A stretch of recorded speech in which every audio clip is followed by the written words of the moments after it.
One welcome back to the channel. This is Kavya Agarwal. So हम लोग करने वाले हैं इकोनॉमिक्स के PYQs for CUET. So this is a paper जो कि 2025 का है, ठीक है। 2025 का एक सेट मैंने लिया है, उसको हम लोग सॉल्व करते हैं। तो आओ स्टार्ट करेंगे फर्स्ट क्वेश्चन के साथ।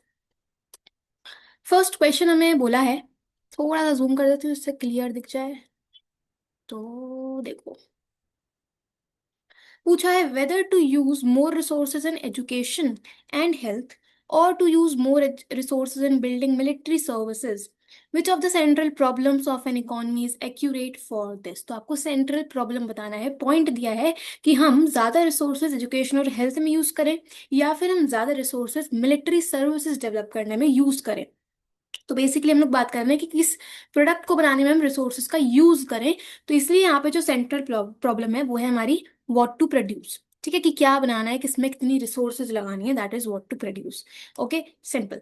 ठीक, इसके बाद नेक्स्ट है the collection of all possible combinations of the goods and services that can be produced from a given amount of resources and a given stock of technological knowledge is called. तो सारे के सारे possible combination of goods and services जो कि आप बना सकते हो, प्रोड्यूस कर सकते हो एक गिवन अमाउंट ऑफ रिसोर्सेज से। आपसे पूछा है कि सारे पॉसिबल कॉम्बिनेशंस के कलेक्शन को क्या बोलेंगे। तो कलेक्शन को हम बोलते हैं प्रोडक्शन पॉसिबिलिटी सेट। ठीक है, जो कर्व बनता है वो होता है प्रोडक्शन पॉसिबिलिटी फ्रंटियर। लेकिन अगर हम सारे कॉम्बिनेशंस की बात कर रहे हैं, पॉसिबल कॉम्बिनेशंस के कलेक्शन की बात कर रहे हैं, तो वो होता है हमारा प्रोडक्शन पॉसिबिलिटी सेट। ठीक है, सही। इसके बाद अगला है with the shifting demand curve leftward, arrange the following statement in sequential order. So demand curve जो है वो लेफ्टवर्ड शिफ्ट हो रहा है, तो उसका आपको ऑर्डर में अरेंज करना है। यार देखो, लेफ्ट में शिफ्ट होगा मतलब डिमांड कम है ना। डिमांड कम है तो हमारी जो सप्लाई है वो ज्यादा होगी। तो सबसे पहले तो excess excess supply will be there. ठीक है, सबसे पहले बी। जैसे ही एक्सेस सप्लाई होगा, so at any given price demand is less. ठीक है, डिमांड कम है किसी प्राइस लेवल पे, सो ए। ठीक है, अब अगर सप्लाई बहुत ज्यादा है तो सिंपल चीज है कि सप्लाई का प्राइस पे इम्पैक्ट क्या आता है कि अगर बहुत ज्यादा सप्लाई होने लगती है किसी प्रोडक्ट की, तो प्रोड्यूसर्स जो है वो उसका प्राइस डिक्रीज कर देंगे ताकि लोग प्रोडक्ट को परचेज करें। So some producers will decrease the price of the commodity. ठीक है, और लास्ट में न्यू इक्विलिब्रियम पे क्या होगा, क्वांटिटी और प्राइस जो है वो दोनों ही कम हो जाएंगे। ठीक है, सो ऑप्शन डी। ठीक है जी, सो बी ए सी डी। राइट, ये हो गया सीक्वेंस। इसके बाद अगला क्वेश्चन है मैच द फॉलोइंग का। सो आपको कुछ कुछ पॉइंट्स के बिना, जैसे कि cardinal utility, law of DMU, marginal utility and MRS. So cardinal utility क्या होता है कि जब हम लोग यूटिलिटी को जब हम सेटिस्फैक्शन को मेजर करते हैं इन टर्म्स ऑफ यूटिल्स। ठीक है, सो लिखा है इसमें analysis assume that level of utility can be expressed in numbers. ठीक है, तो ए का तो मुझे लगता है फर्स्ट ही होगा। ए का तो फर्स्ट ही है। ठीक है, सो ए का फर्स्ट। बी में दिया है आपको law of diminishing marginal utility. Law of DMU ये बोलता है जैसे जैसे आप कंजम्पशन बढ़ाओगे तो मार्जिनल यूटिलिटी कम होता जाएगा। ठीक है, सो लिखा है marginal utility from consuming each additional unit of a commodity declines as its consumption increases. ठीक है, सो सी का सेकंड। सी का सेकंड। सो सी का सेकंड, तो ऑप्शन नंबर सेकंड हमारा आंसर होना चाहिए। बाकी चेक कर लेते हैं। Change in total utility due to consumption of one additional utility. आप एक एक्स्ट्रा यूनिट कंज्यूम कर रहे हो तो आपकी टोटल यूटिलिटी में चेंज आ रहा है, जैसे हम बोलते हैं मार्जिनल यूटिलिटी। तो बी का थर्ड। ठीक है, and marginal rate of substitution क्या है कि एक कमोडिटी को गेन करने के लिए हमें एक कमोडिटी सेक्रीफाइस करनी पड़ती है। So the amount of mangoes that the consumer has to forgo in order to get an additional banana, ताकि उसकी टोटल यूटिलिटी सेम रहे। ठीक है, एक एक्स्ट्रा बनाना फॉरगो करना पड़ रहा है टू गेट मैंगोज। ठीक है, सो दिस इज एमआरएस, तो डी का फोर्थ। Okay, done. राइट, चलो इसके बाद नेक्स्ट है बजट सेट क्या होता है। बजट सेट तो दिया है given the prices of the goods and income of the consumer any bundle as long as it cost less than or equal to the income, a set of price available to producer and set of bundles available to the consumer। Budget set का मतलब क्या है कि वो सारे combinations, वो सारे bundles जो कि कंज्यूमर के बजट के अंदर आ रहे हैं, कंज्यूमर की इनकम के अंदर आ रहे हैं, तो उसे हम बोलते हैं budget set. So as per the options मुझे लगता है ऑप्शन फोर होना चाहिए, सेट ऑफ बंडल्स जो कि कंज्यूमर के पास अवेलेबल। ठीक है, so option number 4 is the answer. Okay, then next आपको बताना है find the correct statement. Correct statement बतानी है। सो दिया हुआ है goods which are consume together are called complementary goods. तो बिल्कुल सही है, जिन गुड्स को आप एक साथ यूज करते हो, कंज्यूम करते हो, उसे हम कॉम्प्लीमेंट्री बोलते हैं। तो ये तो सही है। ठीक है, the market demand curve can be derived as a vertical summation of the individual demand curve। अगर आपको मार्केट डिमांड का कर्व निकालना है तो हम वर्टिकली समेशन करते हैं क्या इंडिविजुअल डिमांड कर्व का? नो, वर्टिकल नहीं होता, हॉरिजॉन्टल होता है। ठीक है, हॉरिजॉन्टल होता है, तो ऑप्शन बी तो गलत है। ठीक है, सो एक तो ऑप्शन सेकंड और ऑप्शन फोर्थ आंसर होगा नहीं, क्योंकि इसमें बी आ रहा है। ठीक है, अच्छा, आगे देखते हैं। Price elasticity of demand is a measure of responsiveness of the demand for a good to change in its price. मतलब क्या है प्राइस इलास्टिसिटी ऑफ डिमांड का? मतलब है कि डिमांड किस तरह से रिस्पॉन्ड कर रही है अगर प्राइस में चेंज आता है तो उसके हिसाब से। तो ये तो सही है। ठीक है, यही होता है प्राइस इलास्टिसिटी। तो ऑप्शन ए और सी आंसर होना चाहिए, तो ऑप्शन 1 पे टिक मार दो। बाकी एक और पढ़ लेते हैं। If the consumer preference change in favour of the good, the demand curve for the good shift leftwards. मतलब अगर कंज्यूमर की प्रेफरेंस गुड के फेवर में चेंज हो रही है तो क्या डिमांड कर्व लेफ्ट में शिफ्ट होगा? नहीं, डिमांड कर्व राइट में शिफ्ट होगा। ठीक है, क्योंकि डिमांड बढ़ेगी तो राइट में शिफ्ट होगा, तो ये गलत है। ओके जी, so option A and C are right here. ठीक, देन नेक्स्ट है the relation between the consumer's optimal choice of the quantity of a good and its price is called. Consumer कौन सा क्वांटिटी ऑफ गुड ले रहा है, ठीक है, कितनी क्वांटिटी ले रहा है एक गिवन प्राइस पे, वो जो चॉइस बना रहा है उस रिलेशन को हम क्या बोलेंगे? क्वांटिटी ऑफ अ गुड और प्राइस के बीच का रिलेशन इज डिमांड फंक्शन। ठीक है, कंज्यूमर की बात करिए तो डिमांड फंक्शन। ओके, देन इसके बाद again match the following given है। AP, MP, law, variable proportion और टीपी। सो एवरेज प्रोडक्ट क्या है? पर यूनिट प्रोडक्शन कितना हो। ठीक है, पर यूनिट। और मार्जिनल प्रोडक्ट यानी एडिशनल कितना प्रोडक्शन हो रहा है। टोटल प्रोडक्ट यानी टोटल कितना प्रोडक्शन हो रहा है। ठीक है जी, सो दिया हुआ है relationship between variable input and output. Input और आउटपुट के बीच का रिलेशन हमारा टोटल प्रोडक्ट माना जाएगा। सो ए का तो फोर्थ, ए का फोर्थ एक ही ऑप्शन में आ रहा है, ऑप्शन नंबर 1 में। ठीक है, सो इसी को टिक कर लेते हैं एक बारी, बाकी देखते हैं।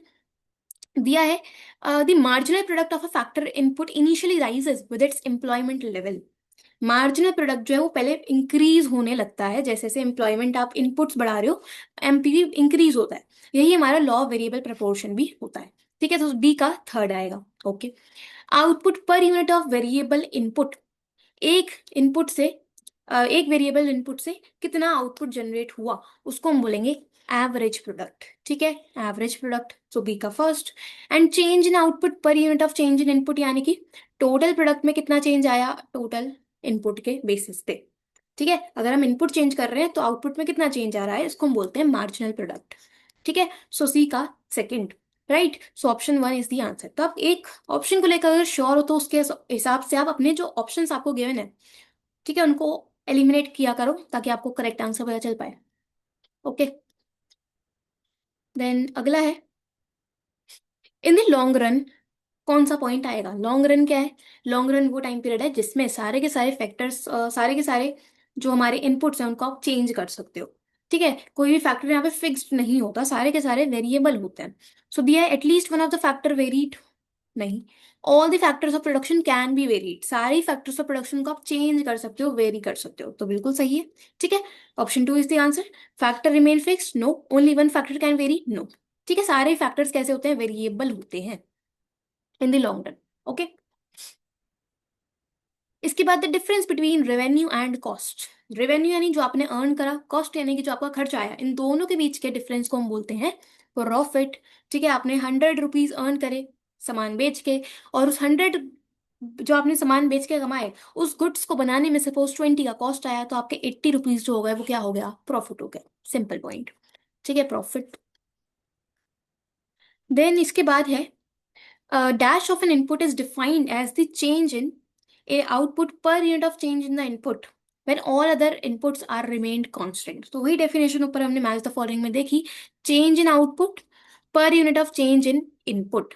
ठीक है, कितना चेंज आया टोटल प्रोडक्शन में अगर हम इनपुट्स चेंज करते हैं, इसको हम बोलेंगे मार्जिनल प्रोडक्ट। मार्जिनल का मतलब ये एडिशनल या चेंज कितना आ रहा है। Right, done. देन नेक्स्ट है consider the following production function Q equal to functional relationship with x1 and x2, जहाँ पे फर्म प्रोड्यूस कर रही है क्यू अमाउंट ऑफ आउटपुट। ठीक है, क्यू क्या है, कितना आउटपुट जनरेट हुआ। x1 amount of factor one, तो एक फैक्टर है x1, दूसरा फैक्टर है x2। The firm decides to increase the employment level of both the factors. Identify the equation for decreasing returns to scale. Decreasing returns to scale यानी कि अगर मैं अगर मैं इनपुट्स 10% से बढ़ाती हूँ तो मेरा जो आउटपुट है ना वो 10% से कम से ही बढ़ रहा है, मान लो 8% से ही बढ़ा, तो इसको हम बोलेंगे डिक्रीजिंग रिटर्न्स टू स्केल।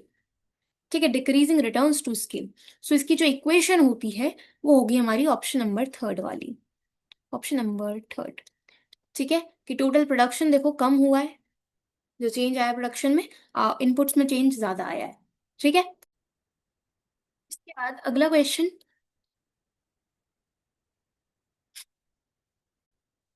दिया है, the change in total cost per unit of change in output. तो सिमिलर चीज है, टोटल कॉस्ट में कितना चेंज आया, क्योंकि हम आउटपुट में चेंज लेके आ रहे हैं उसके अकॉर्डिंग, तो इसको हम क्या बोलेंगे, इसको हम बोलेंगे शॉर्ट रन मार्जिनल कॉस्ट। ठीक है, शॉर्ट रन मार्जिनल कॉस्ट, आपको शॉर्ट रन में ही कॉस्ट समझना था। सो मार्जिनल कॉस्ट यानी कि टोटल कॉस्ट में कितना चेंज आया अगर हम आउटपुट में चेंज लेके आते हैं तो। ठीक है, चलो इसके बाद the shape of average fixed cost curve. Average fixed cost AFC की शेप क्या होती है। एएफसी की, देखो इस तरह से एएफसी बनता है, ये हमारा एएफसी का कर्व होता है। ठीक है, इसको हम बोलते हैं rectangular hyperbola. So average fixed cost curve का जो शेप है वो रेक्टेंगुलर हाइपरबोला होता है, मतलब area under the curve same होता है, इक्वल होता है। ठीक है, ये भी हो गया। इसके बाद ही marginal cost curve intersects average cost curve. आपको पता होगा ये हमारा एवरेज कॉस्ट कर्व है। ठीक है, और ये हमारा मार्जिनल कॉस्ट का कर्व है। तो ये मार्जिनल कॉस्ट एवरेज कॉस्ट को उसके कौन से पॉइंट पे कट करता है वो आपको यहाँ पे बताना है। At maximum point of AC नहीं, at minimum point of AC. Yes, ठीक है, देखो एवरेज कॉस्ट का ये मिनिमम पॉइंट है ना, उसी पे एसी इंटर सॉरी उसी पे एमसी इंटरसेक्ट कर रहा है। सो marginal cost curve average cost curve को उसके मिनिमम पॉइंट पे इंटरसेक्ट करेगा। ठीक है, ओके जी, चलो देन नेक्स्ट है the point on the supply curve at which firm earns only normal profit. वो कौन सा पॉइंट है सप्लाई कर्व पे जिसपे फर्म जो है सिर्फ और सिर्फ नॉर्मल प्रॉफिट ही अर्न कर रही है, कुछ एक्स्ट्रा अर्न ही नहीं कर रही। उस पॉइंट को हम फिक्स्ड कॉस्ट तो बोलेंगे नहीं, लॉन्ग रन एवरेज कॉस्ट भी नहीं बोलेंगे, एवरेज प्रॉफिट भी नहीं बोलेंगे, इसको हम बोलेंगे ब्रेक इवन पॉइंट। ठीक है, ब्रेक इवन पॉइंट है जहाँ पे total revenue equal to total cost आ जाए, तो उस केस में आपने कुछ भी एक्स्ट्रा प्रॉफिट नहीं बनाया, ये माना जाता है आपका normal profit, break even point. ठीक है, ओके देन अगला है,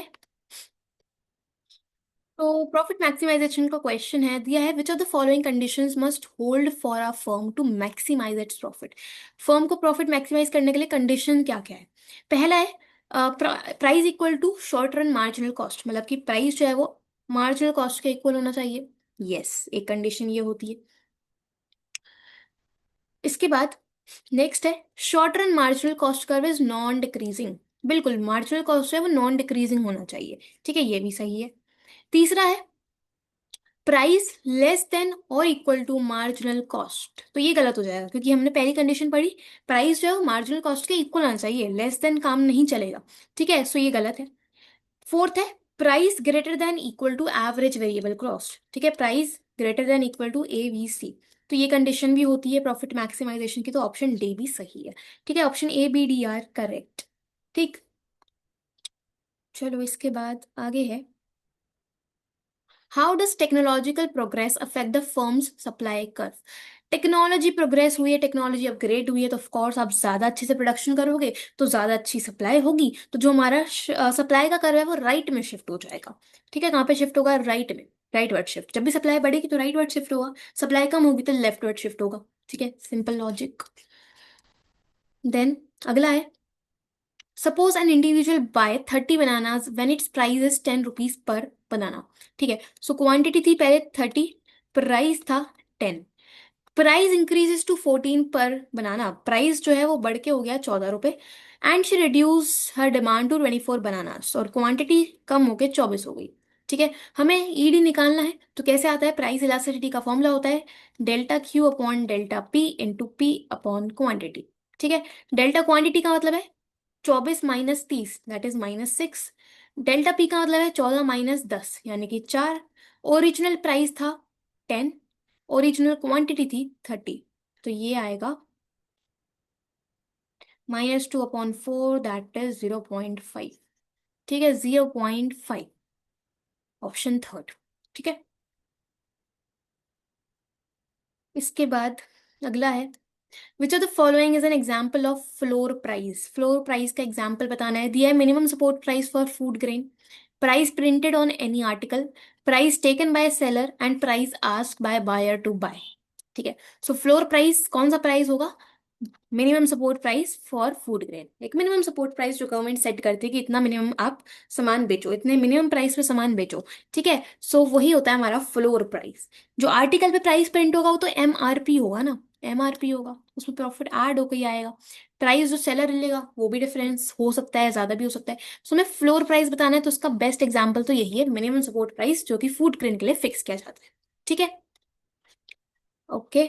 इसके बाद, who is the author of the general theory of employment interest and money? So कौन था इसका author, the general theory of employment interest and money? Adam Smith, David Ricardo, JS Mill या JM Keynes? So general theory of employment की बात हो रही है, यानी कि जेएम कीन्स की बात हो रही है, किनीजियन इकोनॉमिक्स। ठीक है, इसके बाद, if all the people of the economy increase the proportion of income they save, the total value of savings in the economy will not increase, it will either decline और remain unchanged. This result is known as. अगर एक economy में सभी लोग saving करना start कर दें, तो जो इकोनॉमी में टोटल सेविंग्स हैं वो बढ़ेंगे नहीं, बल्कि या तो कम हो जाएंगी या अनचेंज रहेंगी। ठीक है, तो इसको हम क्या बोलेंगे? Multiplier mechanism? No. Deficient demand? No. Investment? No. This is paradox of thrift. ठीक है, कि ये सभी लोग अगर सेविंग्स इंक्रीज कर देते हैं तो फ्यूचर में एग्रीगेट डिमांड कम हो जाती है और रिसेशन में इकोनॉमी जा सकती है। So this is paradox of thrift. Okay, then इसके बाद, to measure consumer price index which of the following years are taken into consideration? So consumer price index क्या है? कि एक basket of goods and services का एक weighted या एक एवरेज प्राइस कितना है। ठीक है, सो इसमें हम क्या क्या लेते हैं? करंट ईयर कंसीडर करते हैं। ठीक है, प्रिसीडिंग ईयर नहीं, सक्सीडिंग ईयर नहीं, और एक बेस ईयर लेते हैं। तो करंट ईयर और बेस ईयर के बेसिस पे हम लोग सीपीआई, कंज्यूमर प्राइस इंडेक्स, निकालते हैं। ठीक है, so A and C only, option number second. Okay, ये डन। इसके बाद, the index of price of a given basket of commodities which are bought by the representative consumer. तो वही same चीज है कि बास्केट ऑफ कमोडिटीज जो कि कंज्यूमर परचेज कर रहा है, प्राइस इंडेक्स हम निकालते हैं, इसको हम बोलेंगे कंज्यूमर प्राइस इंडेक्स, सीपीआई। ठीक है, consumer price index. Okay, then इसके बाद मैच करना है हमें एग्रीगेट्स को। सो देखो, दिया हुआ है gross domestic product at market price, यानी कि GDP at MP. So GDP at MP कैसे आएगा? जीडी पे टेम्पे आ जाएगा हमारा ऑप्शन नंबर थर्ड से, C+I+G+X - M। अगर हम चारों सेक्टर के खर्चों को ऐड कर देंगे तो आपके पास gross domestic product market price आएगा। ठीक है, सो ए का तो थर्ड होना चाहिए, ए का थर्ड। ठीक है, सो ठीक है, फिर बी, सी और डी। ठीक है, फिर है NDP at F C, NDP at F C. तो इनमें चेक करो, हमें एनडीपी एट एमपी गिवन है ना, एनडीपी एट एमपी। अगर आपको एमपी से एफसी पे जाना होगा तो हम उसमें नेट प्रोडक्ट टैक्स और नेट प्रोडक्शन टैक्स को माइनस कर देंगे। बेसिकली हमने एनआईटी पढ़ा है ना, लेकिन ये थोड़ा सा डिटेल में होता है। नेट प्रोडक्ट टैक्स यानी कि जो कंज्यूमर, बेसिकली एनआईटी जो कंज्यूमर पे करेगा। ठीक है, और नेट प्रोडक्शन टैक्स जो फर्म पे करती है गवर्नमेंट को। ठीक है, बट इन दोनों से ही कॉस्ट में तो एडिशन हो ही जाएगा ना, तो ये माइनस कर देते हैं हम फैक्टर कॉस्ट पे जाने के लिए। ठीक है, सो बी का फर्स्ट, बी का फर्स्ट। इसके बाद जीवी एट एफ सी गिवन है। सो कैसे जाओगे? जब आपको जीवी एट बेसिक प्राइस यानी कि मार्केट प्राइस गिवन होगा तो उसमें से नेट प्रोडक्शन टैक्सेस को माइनस कर देंगे। ठीक है, सो सी का second. And GNP at F C दिया है, सो जीएनपी एट एमपी है, उसमें से एमपी से आपको एफसी पे जाना है तो नेट प्रोडक्ट टैक्स और नेट प्रोडक्शन टैक्स को हम माइनस करेंगे। ठीक है, सो डी का फोर्थ, डी का fourth, third first second fourth, option number second.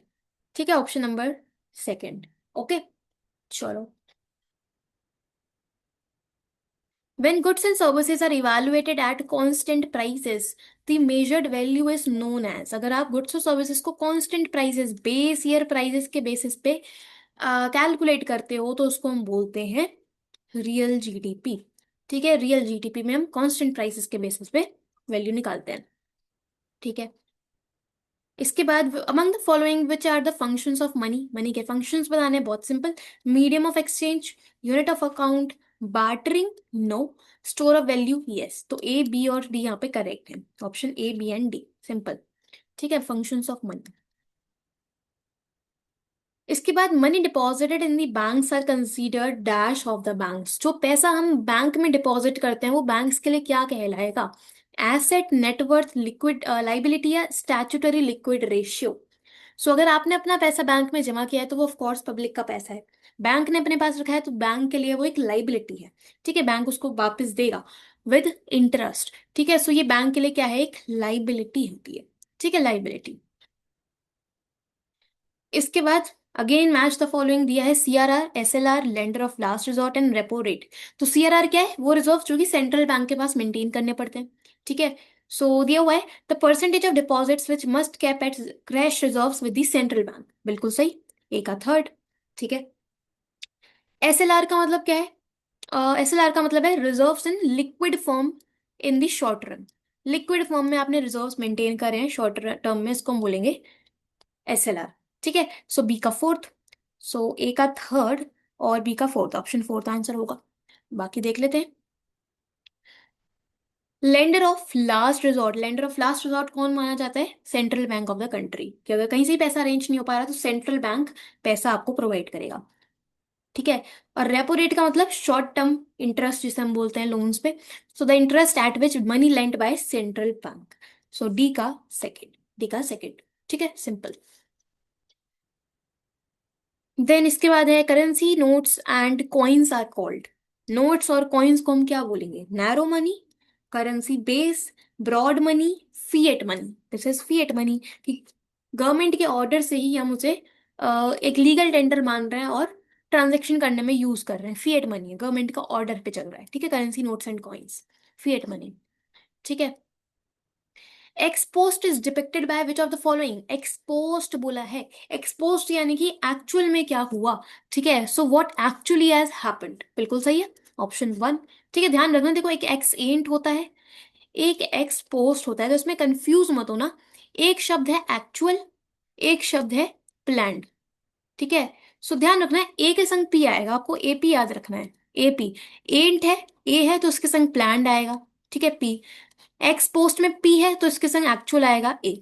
ठीक है, सो इस तरह से ध्यान रख लेना, थोड़ा सा कंफ्यूज मत होना। एक्सपोज का मतलब कि एक्चुअल में क्या हुआ, so what actually has happened. ठीक है, तो इसके बाद when government intervenes in the market to expand और रिड्यूस द डिमांड, डिमांड कम ज्यादा करने के लिए जब गवर्नमेंट इंटरवीन करेगी तो इसको हम क्या बोलेंगे?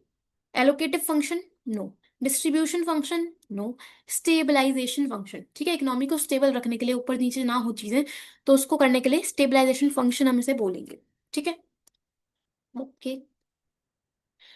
Then the difference between the value of exports and value of import of goods of a country in a given time period is known as by what name?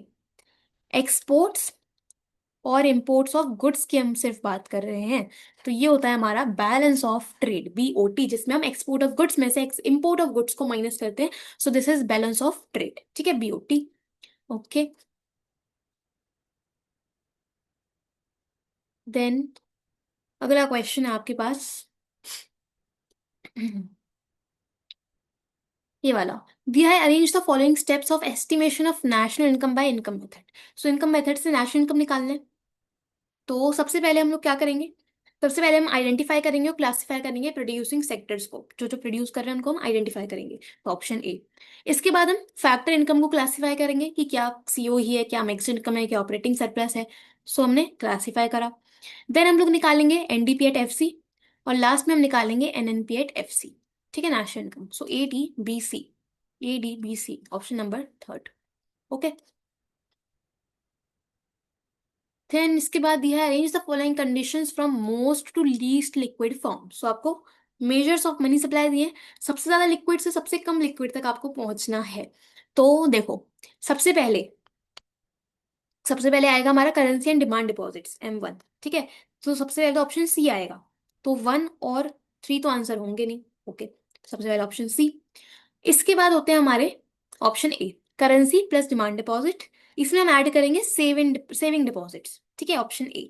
Okay, then आएंगे तीसरे पे, currency और demand deposits, और उसमें हम plus करेंगे net time deposits यानी कि फिक्स्ड डिपॉजिट्स, कम लिक्विड होते हैं, ठीक है। और लास्ट में आएगा currency, demand deposits, net time deposits और टोटल डिपॉजिट्स को भी ऐड कर देंगे, ठीक है। So option B, so CADB, second option is the answer, ठीक है। ये भी हो गया। इसके बाद अगला क्वेश्चन है ये वाला दिया है। Suppose a Indian manufacturer of steel acquires a steel manufacturing unit in Europe. This type of transaction are recorded in which of the following. एक इंडियन मैन्युफैक्चरर ने स्टील मैन्युफैक्चरिंग यूनिट को एक्वायर कर लिया, ठीक है। एक इंडियन मैन्युफैक्चरर ने steel manufacturing unit को ही एक्वायर कर लिया, पूरे के पूरे बिजनेस को अगर एक्वायर किया है तो वो एक एसेट माना जाएगा, यानी कि कैपिटल अकाउंट में जाएगा, ठीक है। इन्वेस्टमेंट एक तरह से, तो कैपिटल अकाउंट में जाएगा, ठीक है। इसको गुड्स मत समझ लेना कि एक मैन्युफैक्चरिंग यूनिट परचेज कर लिए तो गुड होगा क्या, भाई नहीं, ऐसे नहीं करते, ठीक है। चलो देन नेक्स्ट है, in deficit condition of BOP, if the central bank sells foreign exchange, then this particular transaction, BOP के केस में अगर central bank foreign exchange sell करता है, सो ये पोर्टफोलियो इन्वेस्टमेंट तो है नहीं, नेट इनविजिबल भी नहीं है, नेट फैक्टर इनकम भी नहीं है, ये एक ऑफिशियल रिजर्व सेल है। अगर सेंट्रल बैंक कर रहा है सेल एंड परचेज तो वो एक ऑफिशियल रिजर्व ट्रांजेक्शन मानी जाती है। ओके, ठीक है, ये डन हो गया। इसके बाद when an individual bias foreign goods, एक इंडिविजुअल अगर फॉरेन गुड्स परचेज कर रहा है तो इस स्पेंडिंग को हम क्या बोलेंगे। अगर आपने फॉरेन गुड्स परचेज करे तो ऑफकोर्स आपके इकोनॉमी से पैसा बाहर जाएगा, है ना, परचेज करोगे तो पैसा तो बाहर जाएगा ही।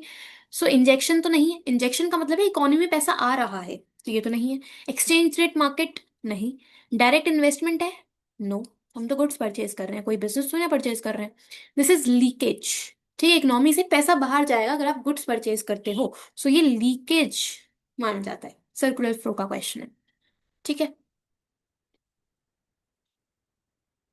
इसके बाद दिया है with keeping tax tax rate constant if government purchase increase.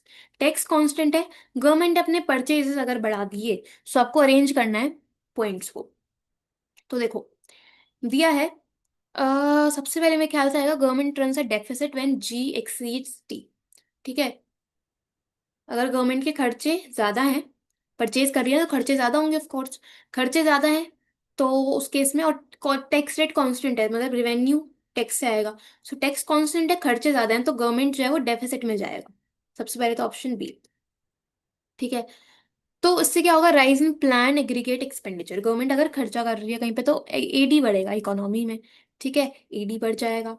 Okay, इसके बाद आपको दिया है एग्रीगेट डिमांड का जो कर्व है वो शिफ्ट हो जाएगा अपवर्ड क्योंकि AD इंक्रीज हुआ है, बिल्कुल ठीक है।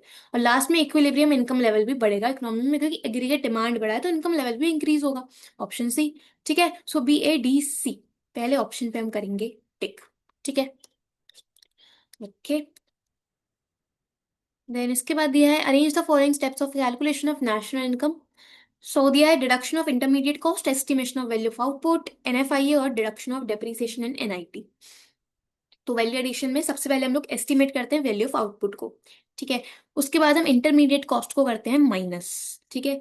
देन हम लोग डेप्रिसिएशन और NIT को करेंगे डिडक्ट, राइट। और लास्ट में हम NFIA को प्लस करेंगे ताकि आपके पास नेशनल इनकम निकल के आ पाए, तो ऑप्शन सी, ठीक, BADC,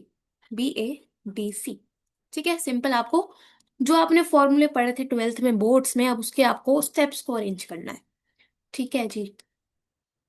चलो इसके बाद आता है आपके पास एक केस स्टडी, तो ये पूरा का पूरा केस है, ठीक है, इसको देख लो। बाकी हम लोग एक बार क्वेश्चन से स्टार्ट करते हैं, कई बार आपको केस पढ़ने की रिक्वायरमेंट ही नहीं होती, अगर आपको ऑलरेडी कॉन्सेप्ट्स क्लियर है तो आप क्वेश्चंस देख के आंसर कर पाओगे, ठीक है। तो सीधा स्टार्ट करते हैं एक बारी। तो दिया है पहला question, level of employment is determined by which of the following. अगर आपको एक एम्प्लॉयमेंट लेवल देखना है सो वो कैसे डिटरमाइन होगा, availability of raw material, capital employed, factors of production या output equilibrium. This is output equilibrium, ठीक है। देखो केस स्टडी में दिया भी होगा, तो दिया है the equilibrium output in the economy also determines the level of employment, साफ साफ लिखा है, लेवल ऑफ एम्प्लॉयमेंट के लिए हम इक्विलिब्रियम आउटपुट डिटरमाइन करते हैं, ठीक है। ओके। इसके बाद अगला है full employment level is the level. Full employment कौन सा पॉइंट है? Everyone in the employ in the economy got employment, maximum capital investment, all the factors of production are fully employed in the production process, and excessive demand. So best option है option number third. ठीक है, जितने भी factors production है वो आपने fully employ कर रहे हैं, यूज कर रहे हैं प्रोडक्शन प्रोसेस में। ठीक है, तो ये होता है हमारा फुल एम्प्लॉयमेंट। ठीक है, राइट राइट राइट, ओके जी। देखो यहाँ पे दिया है, ये रहा। Full employment level of income is that income level where all factors of production are fully employed in the production process. ठीक है, तो यहाँ से हम चेक कर सकते हैं। इसके बाद the level of output is determined by. Level of output कैसे आएगा? Full employment no, excessive demand no, marginal output नहीं। This is equality of income with AD. जहाँ पे इनकम और एडी इक्वल होंगे, इंटरसेक्ट करेंगे, वहां पे आपके पास आउटपुट लेवल डिटरमाइन हो जाएगा। ठीक है, आउटपुट लेवल डिटरमाइन होगा। ठीक है जी। Okay, right. ये भी आपको कहीं ना कहीं यहाँ पे दिया होगा, तो इसको एक बार देख लेना। ठीक है, ऐसे मैंने आपको आंसर बता दिया। तो देखो यहाँ दिया है, ये रहा। Recall that equilibrium attained at the point equality of income and AD by itself. ठीक है, इक्विलिब्रियम या फिर आउटपुट, एक ही बात है। इसके बाद if output equilibrium is less than the full employment level, so this condition is known as full employment, but output equilibrium उससे नीचे अगर है तो इसको हम बोलेंगे डेफिशिएंट डिमांड। ठीक है, फुल एम्प्लॉयमेंट से कम है अगर आउटपुट इक्विलिब्रियम, तो उसको हम बोलेंगे डेफिशिएंट डिमांड। ठीक है, डेफिशिएंट डिमांड। नेक्स्ट है excess demand is the situation. Excess demand कौन सी सिचुएशन है? कि फुल एम्प्लॉयमेंट से ज्यादा डिमांड है ना? So output level is less than full employment, no. Output level is equal to full employment, no. Output level is marginally increasing, नहीं। Demand is more than output level at full employment level. एक तो full employment है, ठीक है, एक तो full employment है, but actual में डिमांड उससे काफी ज्यादा है, तो उसको हम बोलेंगे एक्सेस डिमांड। ठीक है, ओके। इसके बाद ये सब हिंदी में है, देखते हैं नेक्स्ट। देखो, जीएसटी के ऊपर केस स्टडी दी गई है। ठीक है, तो दिया है goods and services tax is which of the following type of tax. GST कौन से टाइप का टैक्स है? Lump sum tax, local tax, direct tax तो बिल्कुल नहीं, this is a destination based tax. ठीक है, डेस्टिनेशन बेस्ड टैक्स ये होता है। ओके, हैंग हो गया यार, ये क्या हुआ? हाँ जी, देखो दिया हुआ है जीएसटी का सिंगल कॉम्प्रिहेंसिव इंडायरेक्ट टैक्स 1 जुलाई 2017 को आया on supply and goods services. It is a destination based consumption tax. ठीक है, डेस्टिनेशन बेस्ड टैक्स होता है जीएसटी। ठीक है जी। इसके बाद which of the following feature of GST removes or reduces the cascading effect. Double taxation को खत्म करने के लिए कौन सा फीचर है जीएसटी का? Destination based tax, unified tax, ITC या फिर यूनिफाइड मार्केट। ठीक है, तो इसका आंसर होगा आईटीसी, इनपुट टैक्स क्रेडिट। देखो दिया हुआ है इसमें, यहाँ पे दिया है with facility of input tax credit in the supply chain, it is applicable throughout the country with one rate for one type of goods और services. It has amalgamated a large number of central and state tax and cesses. It has replaced, देखो यहाँ से बढ़ते हैं। As there have been number of intermediate goods and services which were manufactured provided in the economy, the pre-GST regime imposed taxes not on the value added at each stage, but on the total value of commodity or service. तो GST से पहले बार बार tax लगता था final goods पे, तो उससे क्या होता था कि बहुत बारी टैक्स पे करना पड़ता था, टैक्स इंक्रीज हो जाता था, टैक्स पे ऊपर टैक्स लग रहा था। ठीक है, सो with minimum facility of utilization of ITC, total value included in tax paid on intermediate goods and services, जिससे क्या हुआ? कास्केडिंग ऑफ टैक्स हुआ, टैक्स के ऊपर टैक्स हम दिए जा रहे हैं। So under GST a tax is charged at every stage of supply and credit of tax paid on the previous stages available for set of. अगर आपको टैक्स पे करना है तो आपको रॉ मटेरियल पे जो आपने टैक्स पे किया होगा वो आपको बेसिकली सेट ऑफ आप कर सकते हो। अभी तुम्हें समझ नहीं आएगा कैसे कर सकते हैं, बट छोड़ो। ठीक है, सो इसी को हम बोलते हैं आईटीसी, जिसके अकॉर्डिंग हम लोग कास्केडिंग इफेक्ट को कम कर सकते हैं, खत्म कर सकते हैं। ठीक है, अच्छा। इसके बाद GST is an amalgamation of which of the following tax. Amalgamation मतलब कि combination. Central tax, state tax, large number of central and state indirect tax, या फिर large number of central direct tax. तो आएगा ऑप्शन थर्ड। जितने भी central और state indirect tax थे उनका एमलगमेशन या मर्जर कहलाया जाता है हमारा जीएसटी। ठीक है, जीएसटी। ठीक है, इसके बाद अगला क्वेश्चन है हमारे पास। From the following which product has been kept out of GST ambit. GST के दायरे से किस प्रोडक्ट को बाहर रखा गया है। गोल्ड पे जीएसटी लगता है, सिल्वर पे भी लगता है, लग्जरी कंज्यूमर कंज्यूमर पे भी लगता है, बट टबैको पे भी देखो जीएसटी लगता है, लेकिन उसमें अलग टाइप की और भी एक्साइज ड्यूटी वगैरह चार्ज होती हैं। सो कंप्लीटली हम जीएसटी बेस्ड ही नहीं बोलेंगे टबैको को, इसलिए ऑप्शन फोर। ठीक है, ऑप्शन फोर। देखते हैं कि स्टडी में दिया होगा। कहाँ पे है ये। देखो यहाँ से पढ़ते हैं एक बारी। Some of the major taxes that were levied by central were central excise duty, service tax, central sales tax, etc. और मेजर सब स्टेट टैक्स भी आपको गिवन है।